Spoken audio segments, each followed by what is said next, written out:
The stars outside the small cargo ship looked peaceful, but John knew better. He had been scavenging broken satellites near Jupiter when his radar picked up something huge. At first, he thought it was a moon moving strangely. But then it turned, and the light hit its surface. It was a ship bigger than anything he had ever seen, a dark shadow against the silver glow of space. Before John could even react, his controls froze. The cargo ship's engines went offline. The lights flickered, and every alarm began to scream. He pressed buttons, tried to restart systems, but nothing worked. Then, with a sudden jolt, the entire ship started moving, not by his hands, but as if something was pulling it through the cockpit window. He saw beams of pale blue light surround his ship. It was being drawn into the massive alien vessel. The size of it was unreal, stretching for kilometers, its surface covered in strange, glowing patterns. John's stomach sank. He had heard stories alien war fleets roaming the galaxy, conquering worlds, enslaving people, but he never believed he'd be caught by one. The docking was silent, too silent. His ship entered a huge hangar, lit by strange white fire that burned without smoke. Dozens of alien warriors stood in perfect rows, each wearing black armor with jagged edges. Their helmets hid their faces, but their eyes glowed faintly through narrow slits. The airlock opened without his command, and a cold, metallic smell rushed in. John's heart pounded. Two of the warriors stepped forward, moving like machines, their armor making no sound. They didn't speak, just grabbed his arms and pulled him out. Their grip was strong enough to hurt. He wanted to fight, but one look at the lines of soldiers told him it would be suicide. They led him across the massive hangar floor above them. High balconies were filled with more warriors watching silently. Every step echoed, like the ship itself was listening. Then, the soldiers stopped in front of a wide set of golden doors. The doors opened with a deep rumble, and heat rolled out from inside. It was like stepping into a giant furnace. The room beyond was vast, with black stone walls and red banners hanging like streams of blood. At the far end sat a throne made of alien bone and metal, and on that throne she sat, the alien war Empress. Her skin was a deep shade of bronze, glowing faintly under the firelight. Her hair was long and dark, braided with gold chains, and her eyes burned like molten metal. She wore no helmet, no armor, only a robe that looked both royal and dangerous. When she stood, the air seemed to bend around her. Every warrior in the room dropped to one knee, but her gaze was fixed on him. Her steps were slow and deliberate, each one echoing against the stone floor. When she reached him, she didn't speak at first. She simply circled him, her eyes scanning every detail like a predator studying prey. Finally, she spoke, her voice deep and rich. "You are the one," she said. The words made no sense to John. He opened his mouth to speak, but before he could, she drew a long, curved blade from her side. The metal shimmered like liquid fire. She lifted the blade and held it to his throat. John froze. The soldiers around them stayed silent. Watching, the Empress leaned closer, her eyes locking with his. "In my heat, I must choose," she said softly, "and I have chosen you." John's breath caught in his throat. He didn't know what she meant, but the way she said heat made the soldiers shift uneasily. One of them whispered something in an alien tongue, and another responded with a tone of warning. The Empress ignored them, sliding the blade away but keeping her gaze on him. Then, with a motion so fast he barely saw it, she pressed the tip of her blade against his shoulder and cut lightly. A drop of blood welled up. She touched it with her finger, looked at it, and then smiled. The sound of warriors' voices filled the hall, a chant, deep and rhythmic. John realized they were celebrating, but he had no idea why. The Empress turned to her soldiers, raising the blade. "He is mine," she declared. The words were met with cheers, stomps, and the clanging of weapons against armor. Then she looked at John again, her smile fading into something more dangerous. "You belong to me now, human," she said. "And from this moment, you will not leave my side." John felt his stomach twist. This wasn't a rescue. It wasn't a meeting of equals. This was a claim, and from the way the warriors looked at him, he understood something terrifying. No man had ever survived the Empress's heat, and he was next in line to try. John was marched through the alien palace-like corridors, the air heavy with the scent of burning oils and metal. The walls shimmered faintly, alive with strange carvings that seemed to move when he wasn't looking. Warriors followed on each side, their armor whispering with every step, their glowing eyes fixed on him. There was no doubt now, he wasn't a guest. He was property. The Empress walked ahead, her long robe trailing behind her like a flowing shadow. She didn't look back, but every time her shoulders shifted, John felt her attention was still on him. The corridor opened into another grand hall, lined with tall pillars carved into the shapes of alien beasts. At the center, a platform of black stone rose from the floor. Surrounded by a circle of kneeling warriors, the Empress stopped at the platform and turned, her eyes sharp. "Bring him," she commanded, her voice like fire wrapped in silk. The guards pushed him forward until he stood in the middle of the circle. He felt every eye in the hall on him, heavy and unblinking. One of the warriors stepped forward, carrying a silver basin filled with dark liquid. It shimmered in the torchlight, thick and almost alive. The Empress took the basin in one hand and her warblade in the other. John swallowed hard as she dipped the blade into the liquid, the sound like hissing steam. "This is the right of claim," she said, her voice carrying through the chamber. "In my people's law, no male may stand by my side without surviving." John's pulse quickened. He wanted to speak, to ask what it meant. But the way the warriors stared told him that speaking out of turn would be dangerous. The Empress stepped close, holding the blade flat against his chest. The metal was hot, almost burning through his shirt. "From this moment, you are bound to me," she said, body, spirit, and blood. The warriors began to chant, in their deep, rumbling voices, the sound shaking the floor. Then, with one swift motion, she pressed the blade against the skin of his chest. It didn't cut, it marked, leaving a thin, glowing line that burned but did not bleed. John gasped, the heat sinking into him like molten fire. He could feel something else, too, a strange pressure in his mind, as if her presence was now inside him. The warriors' chanting grew louder, their voices blending into a thunderous roar. The Empress stepped back, raising the blade high. "He is mine," she declared again, her voice cutting through the noise. The chant changed, the rhythm faster, the air thicker with heat. The guards released him, but only to circle around, watching for any sign of weakness. He realized this was still a test. They were waiting to see if he would collapse. His chest ached, his vision swam, but he refused to fall. A faint smirk touched the Empress's lips, as if she liked his stubbornness. When the ritual ended, 2 guards stepped forward and placed heavy silver cuffs on his wrists. They weren't meant to restrain his hands. They were symbols, each engraved with the Empress's crest.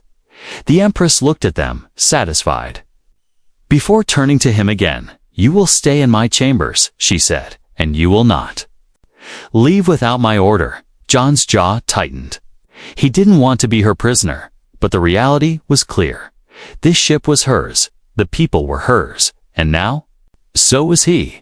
The warriors parted as she walked past him, her voice low as she leaned in. "Defy me," she whispered, "and I will break you." The guards led him away, deeper into the vessel. Every door they passed was guarded, every corridor patrolled. Finally, they reached a set of tall doors made of black metal, carved with spirals of gold. The guards pushed them open, revealing a chamber unlike anything he'd seen. Vast, warm, filled with strange silks and glowing crystals. "This is where you will sleep," one guard said. His voice low and almost pitying, John stepped inside. Feeling the floor vibrate faintly, the air smelled faintly of something sweet and dangerous. Before the doors closed behind him, he saw the Empress standing in the hall, her eyes locked on him, and for the first time since they met, he thought he saw not just hunger in her gaze, but something else, something far more dangerous. John woke to the sound of metal striking metal, a sharp ringing that filled the chamber like a war drum.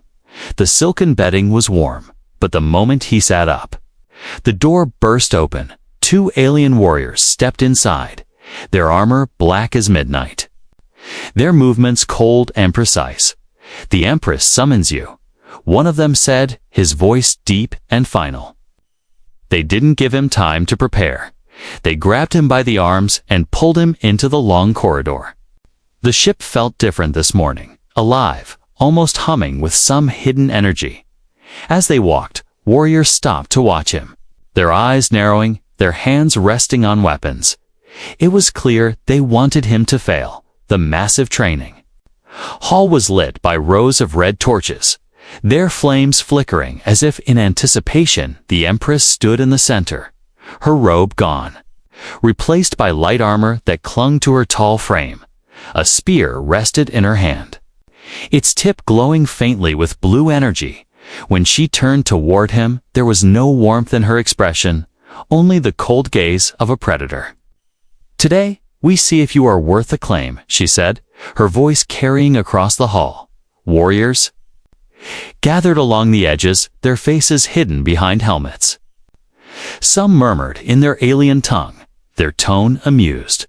It wasn't hard for John to guess they were betting against him. The Empress tossed him a weapon. It was a long staff, heavier than it looked, its surface etched with strange markings.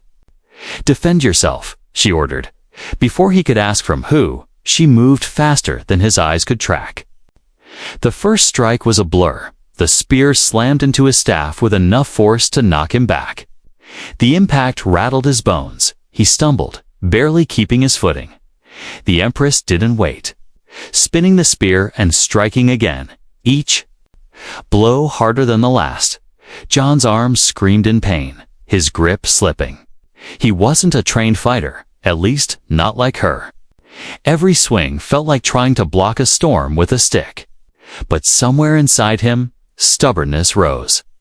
The same stubbornness that had kept him alive in the scrap fields of Mars. He started moving differently. Not trying to match her strength, but redirecting it when her spear came down. He twisted aside instead of taking the full hit. When she lunged, he sidestepped and struck back with the end of his staff. The blow caught her in the side, not enough to hurt her, but enough to make her pause. The warriors' murmurs grew louder. The Empress tilted her head, a faint smirk curling her lips. "Better," she said, before suddenly sweeping his legs out from under him. He hit the floor hard, the breath knocked from his lungs. Before he could rise, the tip of her spear was at his throat. The heat from it burned his skin. "Dead," she said simply. The hall went silent. But instead of ending it there, she stepped back and lowered her weapon. "Again," she ordered. And again, they clashed. For hours, she pushed him, striking, blocking, twisting his grip until his hands bled. Each time he fell, she made him stand. Each time he faltered, she attacked harder. By the end, John was drenched in sweat, his body aching, his arms shaking so badly he could barely hold the staff. The Empress walked a slow circle around him, her eyes sharp. "You are not ready," she said. "But you are not weak." It almost sounded like praise, though her tone stayed hard. She stepped close enough for him to feel the heat radiating from her skin. Her eyes locked on his. "When my heat reaches its peak, you will either match my strength or die under it," she said. It wasn't a threat, it was a simple fact. The warriors dispersed as she turned and left the hall. The guards pulled John to his feet. Half dragging him back toward her chambers, he was exhausted, his muscles screaming, but inside, a strange fire burned. She was testing him, and he hated it, but a small part of him wanted to survive just to see the look on her face when he did. John barely slept that night. The bed in the Empress's chamber was softer than anything he'd ever felt, but the air was thick and heavy, almost too warm to breathe. He kept thinking about her words, "When my heat reaches its peak, you will either match my strength or die under it." He didn't fully understand what her heat meant, but his gut told him it was dangerous. Dangerous enough that even her own soldiers had looked uneasy when she claimed him. When morning came, the doors opened without warning. The Empress entered, no guards at her side this time. Her eyes locked on him instantly, the molten gold color. Brighter than before, she didn't speak at first. Just studied him the way a hawk might study a mouse. Then, with a slow step forward, she said, "You will not leave my sight today." John opened his mouth to argue, but her expression stopped. Him cold, it wasn't a request. It was an order, the kind that came from someone used to ruling entire fleets. She turned sharply and gestured for him to follow. He did. Feeling the heat radiating from her as they walked, they moved through the warship's upper decks, past windows that showed the endless black of space. Crew members stopped and bowed as she passed.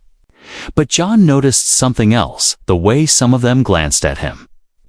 Not with respect, but with hostility. He heard whispers in an alien tongue, quick and sharp. The kind people use when plotting something they don't want you to hear. By midday, they reached the War Council chamber. A long table made of black stone stood in the center, surrounded by high-backed chairs.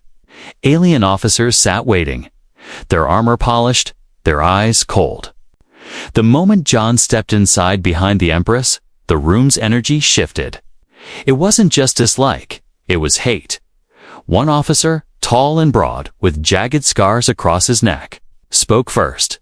"Your Majesty," he said, "this human is a weakness." John didn't understand the words, but the Empress did, and her reaction was immediate. She slammed her fist onto the table, the impact cracking the stone. The officer went silent, his head bowed. "This human is mine," she said in their language, her voice low and dangerous. "If you question me again, I will take your tongue." John didn't need a translator to understand the threat. The council meeting went on, but he could feel the tension in the air. It was clear some of her own people wanted him gone that night. As they returned to her chambers, the attack came. They were halfway down a long, dim corridor when shadows detached from the walls. 4 assassins in dark armor rushed forward, their blades glowing with blue fire. John froze, but the Empress didn't. She moved like a storm, her warblade flashing, her body twisting, every strike precise and final. The first assassin's head hit the floor before John even blinked. The second tried to stab from behind, but she spun and drove her blade through his chest. The third and fourth attacked together, but her roar echoed down the corridor as she cut them both down in one sweeping motion. When the fight ended, the floor was slick with alien blood. John stared, breathing hard, his heart pounding. The Empress turned to him, her chest rising and falling fast. Her eyes burned hotter than before as she stepped close. "No one will touch what is mine," she said, her voice fierce. Before he could respond, she took his wrist in a grip that was both protective and possessive. As they entered her chamber, she didn't let go. He could feel the warmth of her skin, almost fever-hot now. It struck him. Her heat was getting worse. And soon, nothing might hold it back. The political enemies on the ship were dangerous. But he was starting to realize the greater danger was being alone with her when her control finally broke. The air in the Empress's chamber felt heavier with each passing day. John could see it in her movements, slower at times, yet somehow more dangerous. Her eyes glowed brighter than before. and her voice had taken on a low, almost growling tone. Even the guards outside her door seemed uneasy. They knew what was coming. Her heat was reaching its peak, and there was no stopping it. That morning, she didn't summon him, she simply appeared. Her long hair was unbound, falling in dark waves over her shoulders. Her breathing was faster, her skin radiating heat like a furnace. "You will stay with me," she said, not as a request, but as a command that carried the weight of life and death. John could feel the tension in the air, like the moments before a storm. Hours passed, and she didn't leave his side. If he stepped too far, her eyes followed him sharply when he tried to speak. She would silence him with a look. She was holding herself together, but barely. It was like watching a dam crack. Knowing the flood was coming, then, as if the situation wasn't already dangerous enough, the alarms sounded. A deep, echoing siren shook the walls. The voice of a ship officer came through the intercom. An enemy fleet was approaching. John barely had time to process it before the Empress was already moving. Her robe fell away as she donned her black and crimson war armor, the pieces locking into place with sharp clicks. She strode to the command deck, John forced to follow through the wide viewing window. He saw them, a massive fleet of alien warships, their hulls bristling with weapons. The crew snapped into action, but he could see the concern on their faces. They weren't just fighting a powerful enemy. Their leader was on the verge of losing control to her heat. The battle began instantly, the ship shaking as energy blasts slammed into the shields.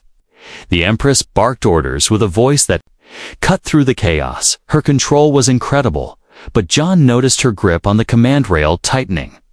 Her breathing heavier. Every moment seemed to push her closer to the edge. Then the enemy flagship broke through the defense line. Its cannons glowed with the heat of a final devastating strike. The Empress moved toward the weapons console, but her steps faltered, her hand trembled, not from fear, but from the heat raging through her body. For the first time, John saw it. She wasn't going to make it without thinking. He shoved past two warriors and leaped onto the weapons control station. He didn't know their targeting system, but human engineering had taught him one thing. Sometimes instinct was faster than training.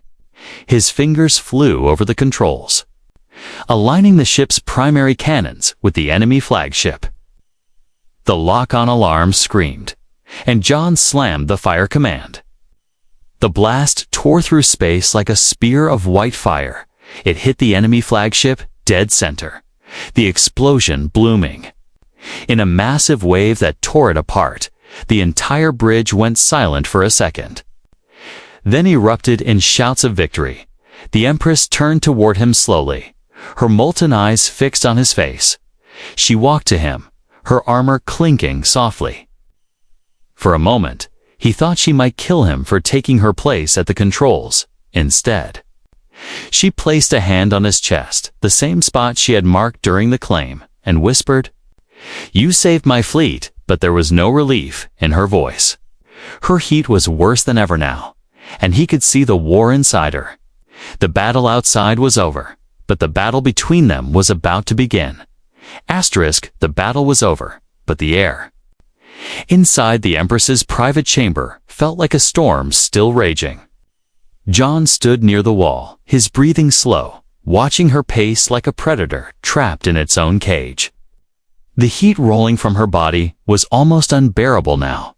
Her eyes glowed like molten gold. Her skin shimmered faintly, as if fire lived under it. He could feel the weight of every step she took toward him. "You should not have touched my weapons," she said, her voice low and sharp. John's heart pounded, but he didn't back away. "You would have died if I didn't," he replied. Her gaze narrowed. Yet there was no anger, only something deeper, something dangerous. She stepped closer until the space between them was almost gone. The air felt charged, like the ship's engines before a hyperspace jump. Her voice softened, but it was heavy, with something primal, "My heat. It will not wait any longer," she whispered. You must choose leave me and die by my guards, or stay, and survive only if your will is stronger than mine. John didn't answer immediately. He knew this wasn't just about desire. It was about survival. The bond she spoke of wasn't a simple connection.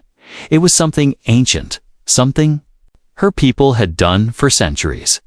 A merging of minds and bodies so deep that one could destroy the other if the balance broke. She reached for him, her hand pressing against the mark she had carved into his chest during the claim. Heat surged through him instantly, racing into his veins like molten metal. His knees almost gave way, but he gritted his teeth and pushed.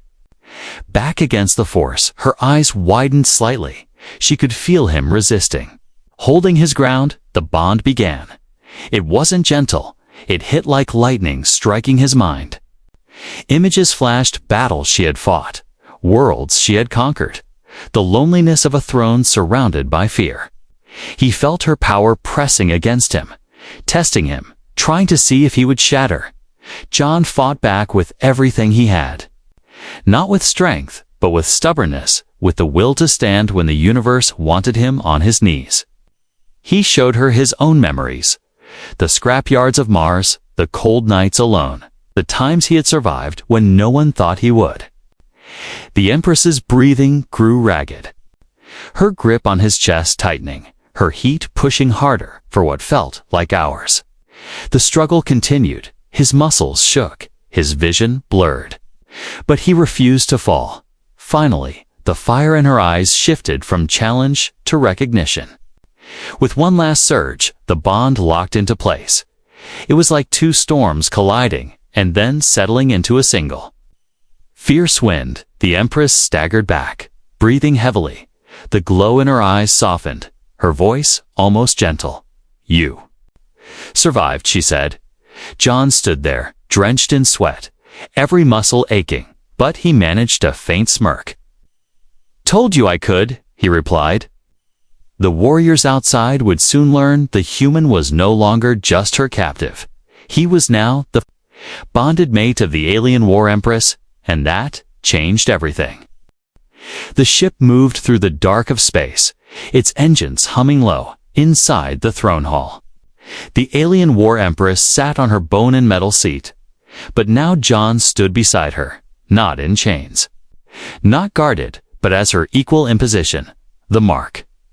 On his chest burned faintly, a constant reminder of the bond they now shared. The warriors entered the hall for the morning assembly. Every one of them paused when they saw him there. Some bowed their heads, others clenched their jaws in silent defiance. They all knew what had happened. The human had survived her heat, and in doing so, he had become her consort, the Empress's. Voice filled the chamber, low and commanding. This one is mine, she said. Her hand resting briefly on his shoulder, he stood in the fire and did not burn. He will stand beside me until the stars die. Her words echoed, leaving no doubt. Anyone who moved against him would answer to her directly in the following days. John noticed the changes. Guards saluted him now, and crew members stepped aside when he walked the corridors. He was given his own armor, black with silver markings that matched the crest of the Empress. But power came with shadows. He could feel the watching eyes, those who still hated him, those who whispered of removing him when the moment came. Late one night, he stood by the large viewing window in her chamber. Staring at the endless stars, the Empress stepped up behind him, her presence warm and steady now. You have given me something my enemies could never take, she said softly. What's that? He asked. Trust, she replied, her golden eyes holding his. They stood there in silence for a long moment. The galaxy was still dangerous. Wars still raged. Enemies still waited in the dark, but John no longer felt like a scavenger drifting. Through life, he was part of something far greater, something fierce, unstoppable, and deeply personal. The Empress leaned close, her voice low enough for only him to hear. When my next heat comes, she whispered, you may not survive it so easily. John smirked faintly. his gaze still on the stars. "Then I guess I'll just have to surprise you again," he said, outside. The warship cut through the black void like a blade. Inside, two unlikely rulers stood side by side, bound by fire, blood, and something neither of them had planned for. And both knew this was only the beginning